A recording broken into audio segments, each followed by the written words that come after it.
Alors aujourd'hui, c'est l'aboutissement de la première phase très déterminante de la mission qui nous a été confiée par les autorités de supervision, sous la supervision de son Excellence Madame la Première ministre, suivant la vision qui a été clairement donnée par son Excellence Monsieur le Président de la République pour améliorer continuellement les conditions dans lesquelles les opérations de la paix doivent se dérouler. Nous sommes vraiment satisfaits parce que l'approche qui a été adoptée, c'était de cibler d'abord là où il y avait plus de problèmes, notamment en termes de paix, disons, faite manuelle.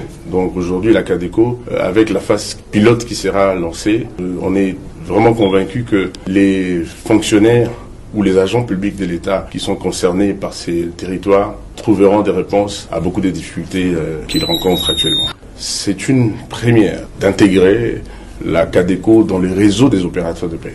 Donc on a lancé la bancarisation, ça fait plus de 10 ans, et on était beaucoup plus habitués à travailler avec les banques commerciales, les banques classiques, ainsi que certaines institutions de microfinance. Avec la CADECO, qui est une institution financière de l'État, on a eu à passer en revue beaucoup de points. Et d'ailleurs, c'est ce qui avait fait l'objet d'une descente qu'on avait effectuée il y a cela quelques semaines, au mois de juillet, pour que nous puissions palper du doigt, je dirais, la réalité du management actuel au niveau de la CADECO.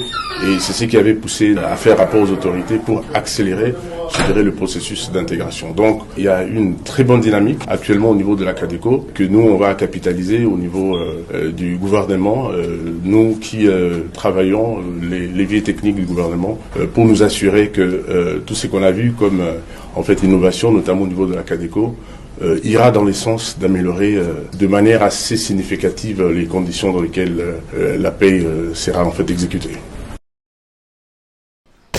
Reka ngusuze cyane wowe ukunda kandi ukurikira ibiganiro bya The Quick Times News. Ni muri Repubulika Iharanira Demokarasi ya Kongo, aho SADECO igiye guhemba abakozi ba leta barenga 4,000 bo mu duce twa kure tutageramo amabanki. Ni wakibaza ngo SADECO ni iki? Mu magambo arambuye, SADECO ni Caisse Générale d'Épargne du Congo, cyangwa se mu cyongereza ni General Savings Bank of the Congo. Ni ikigo n'ubundi gishinzwe ibintu nk'ibi byo kwizigamira hariya muri Repubulika Iharanira Demokarasi ya Kongo. Ni ikigo kiri public ariko non-banking financial institution, ariko igengwa na leta cyangwa se n'igihugu n'ubundi hariya muri Repubulika Iharanira Demokarasi ya Kongo. Komite ishinzwe gukurikirana imishahara y'abakozi ba leta yitwa CSP yatangaje ko SADECO SA banke y'ubwizigame ya Repubulika Iharanira Demokarasi ya Kongo igiye gutangira gahunda y'igerageza yo gucunga no kwishyura imishahara y'abakozi ba leta barenga 4,000 bakorera mu bice bya kure kandi bitarageramo serivisi za banke. Iyi gahunda yatangijwe ku mabwiriza y'abayobozi bakuru ba leta barimo minisitiri w'intebe wungirije ushinzwe ingengo y'imari, minisitiri w'intebe wungirije ushinzwe abakozi ba leta ndetse na minisitiri w'imari. Nibo bagiye bategeka ko ibi bikorwa ndetse bikaba byanabafasha cyane mu kugenzura imishahara y'abakozi ba leta. Intego nyamukuru ni ugukemura ikibazo cy'abakozi ba leta bakorera mu bice by'icyaro no mu turere tutagira amabanki, aho kugeza ubu imishahara yabo yagiye ibageraho binyuze mu buryo bwa gakondo kandi butwara igihe. Kuva iyi gahunda itangiye zibanda ku bakozi ba leta barenga 4,000 bakorera mu turere tutarageramo ibigo by'imari. Aba bakozi kugeza ubu bagiye bahura n'imbogamizi ndetse n'ingorane zo kubona imishahara yabo kubera ko aho bakorera hatari amashami ya banki, bigatuma hakenerwa inzira ndende zo kugeza amafaranga kuri bo ndetse kugira ngo banabone iyo mishahara yabo. CSP ivuga ko igamije kuva kuri gahunda yo guhemba abakozi hakoreshejwe amafaranga asanzwe acungwa n'abashinzwe gutanga amafaranga ku rwego rw'intara, igashyiraho uburyo bwo guhemba abakozi binyuze kuri konti za banki. Muri iyi gahunda SADECO izakoresha umuyoboro w'amashami yayo hirya no hino mu gihugu kugira ngo imishahara igere ku bakozi ba leta hafi y'aho bakorera. Gahunda izagenda ishyirwa mu bikorwa buhoro buhoro, aho CSP yavuze ko gahunda itazahita ikorerwa abakozi bose icyarimwe, kubwo bizagenda biba gake rimwe gake ndetse bibe byagera no ku bakozi bose. Azabanza guhabwa umwanya abakozi bafite imishahara icungwa n'abacungamutungo ba leta mu ntara, aho hakiriho uburyo bwo guhemba bakoreshwa ndetse hakoreshejwe amafaranga asanzwe.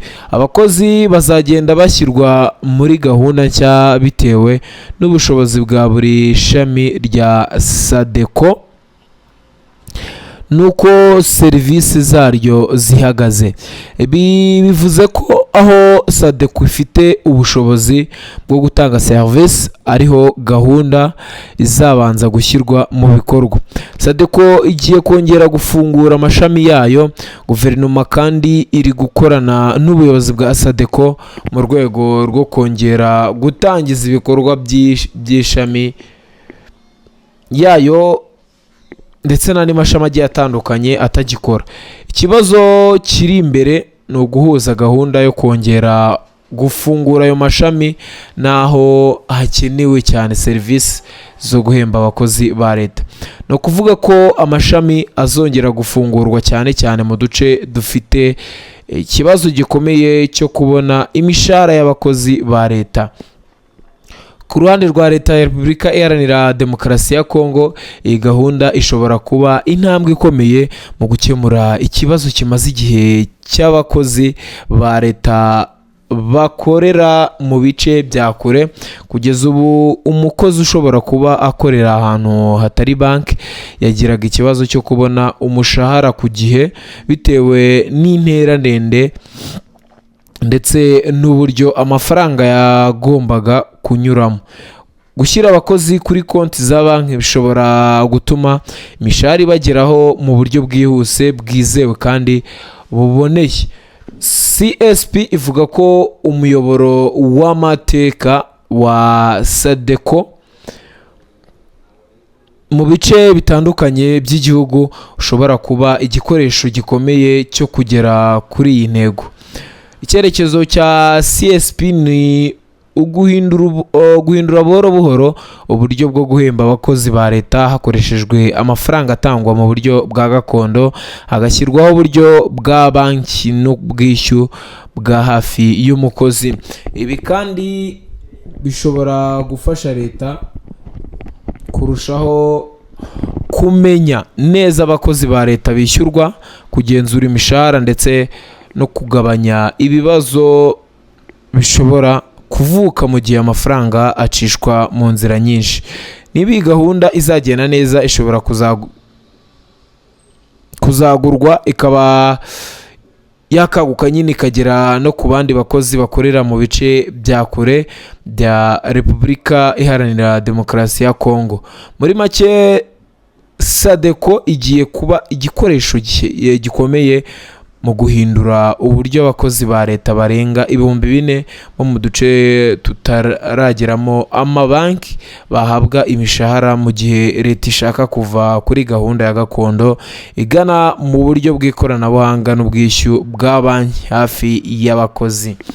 Ubwo nuko bimeze rero, navuga ngo ni progression nziza kuri leta y'i Kinshasa, ikomeje gushaka uburyo yashyira ibintu ku murongo, ndetse twagiye tubona ko hari abakozi ba leta bahembwa ariko ugasanga leta itabazi, cyangwa se ari naho bagiye bakeka ko hari amafaranga ya leta anyerezwa mu buryo butazwi, kuko hari abakozi badahemberwa ku mabanki cyangwa se batari mu ibaro cyangwa se batari mu mubare wa leta. Hari naho twabonye mu minsi yashize bagiye batangira gukora ayo mabarura, barebe uko ibintu bimeze, babare umubare w'abakozi bahembwa na leta, nabyo navuga ngo rero ibyo n'ubundi bongeye kuba babyutse ndetse bakaba bareba ko bijya mu bikorwa, bakaba bahemba aba bakozi.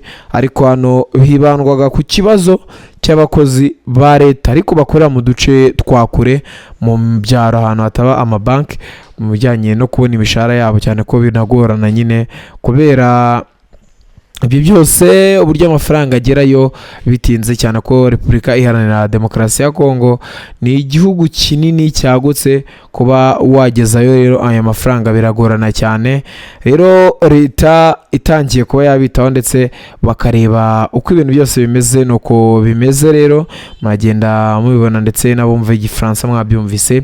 Ubundi nagushimira cyane wakanze subscribe, utarayikanda ikindi cyo gihe ngo ukande subscribe, ubundi dukomeze kugenda tubana mu biganiro byacu tugenda tukugezaho buri kanya. Ubundi nkubwire ngo ishya n'ihirwe biba ari byo bigutahira mu rugo rwawe, kandi uhahe uronke, Imana ibane nawe. Komeza gukurikira ibiganiro bya The Quick Times News. Alors aujourd'hui, c'est l'aboutissement de la première phase très déterminante de la mission qui nous a été confiée par les autorités de supervision, sous la supervision de son Excellence Madame la Première ministre, suivant la vision qui a été clairement donnée par son Excellence Monsieur le Président de la République pour améliorer continuellement les conditions dans lesquelles les opérations de la paix doivent se dérouler. Nous sommes vraiment satisfaits parce que l'approche qui a été adoptée, c'était de cibler d'abord là où il y avait plus de problèmes, notamment en termes de paix, disons, faite manuelle. Donc aujourd'hui, la CADECO, avec la phase pilote qui sera lancée, on est vraiment convaincus que les fonctionnaires ou les agents publics de l'État qui sont concernés par ces territoires trouveront des réponses à beaucoup des difficultés qu'ils rencontrent actuellement. C'est une première d'intégrer la CADECO dans les réseaux des opérateurs de paix. Donc on a lancé la bancarisation, ça fait plus de 10 ans, et on était beaucoup plus habitués à travailler avec les banques commerciales, les banques classiques, ainsi que certaines institutions de microfinance. Avec la CADECO, qui est une institution financière de l'État, on a eu à passer en revue beaucoup de points. Et d'ailleurs, c'est ce qui avait fait l'objet d'une descente qu'on avait effectuée il y a cela quelques semaines, au mois de juillet, pour que nous puissions palper du doigt, je dirais, la réalité du management actuel au niveau de la CADECO. Et c'est ce qui avait poussé à faire rapport aux autorités pour accélérer, je dirais, le processus d'intégration. Donc, il y a une très bonne dynamique actuellement au niveau de la CADECO que nous on va capitaliser au niveau du gouvernement, nous qui travaillons les leviers techniques du gouvernement pour nous assurer que tout ce qu'on a vu comme en fait innovation, notamment au niveau de la CADECO, ira dans le sens d'améliorer de manière assez significative les conditions dans lesquelles la paix sera en fait exécutée.